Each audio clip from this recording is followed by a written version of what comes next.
ജീവിതത്തിൽ ഒരു ഇണയുമായി മാത്രം ഒരുമിച്ച് ജീവിക്കുന്ന ഒരു പക്ഷി നമ്മുടെ കേരളത്തിൻ്റെ സംസ്ഥാന പക്ഷിയായ മലമുഴക്കി വേഴാമ്പലാണ് നമ്മുടെ മുന്നിലിരിക്കുന്നത്.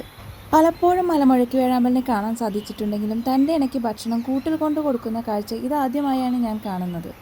ഇപ്പോൾ നിങ്ങളിൽ ചിലരെങ്കിലും വിചാരിക്കുന്നുണ്ടാവും ഇതെന്തിനാണ് ഇതിൻ്റെ ഇണയ്ക്ക് കൂട്ടിൽ കൊണ്ടുവന്ന് തീറ്റ കൊടുക്കുന്നതെന്ന്.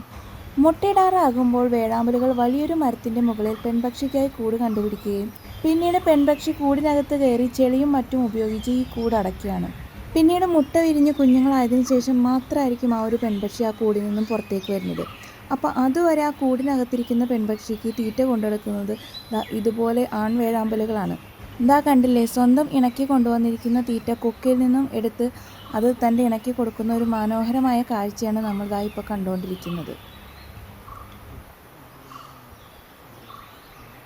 അതിനേക്കാളൊക്കെ ഉപരി ഒരു വേഴാമ്പലിൻ്റെ ആക്ടിവിറ്റികൾ കണ്ടുകൊണ്ടിരിക്കാൻ നല്ല രസമാണ്. വെറുതെ നോക്കിക്കൊണ്ടിരിക്കാനും നല്ല അടിപൊളിയാണ്. പിന്നെ എടുത്തു പറയേണ്ട മറ്റൊരു പ്രത്യേകത ഇവരുടെ ശബ്ദം തന്നെയാണ്. മല മുഴക്കുന്ന സൗണ്ട് തന്നെയാണ് ഇവർക്കുള്ളത്. എത്ര ദൂരെ ഇരുന്ന് കരഞ്ഞാലും നമുക്ക് ഇവരുടെ സൗണ്ട് അറിയാമെങ്കിൽ നമുക്ക് പെട്ടെന്ന് ഇവരെ ഐഡൻറ്റിഫൈ ചെയ്യാൻ പറ്റും. ഈ ഒരു ശബ്ദം എവിടെ നിന്ന് കേട്ടാലും ഒരു പ്രത്യേക ഫീല് തന്നെയായിരിക്കും ഫോട്ടോഗ്രാഫി ഇഷ്ടപ്പെടുന്നവർക്കും കാട് ഇഷ്ടപ്പെടുന്നവർക്കും.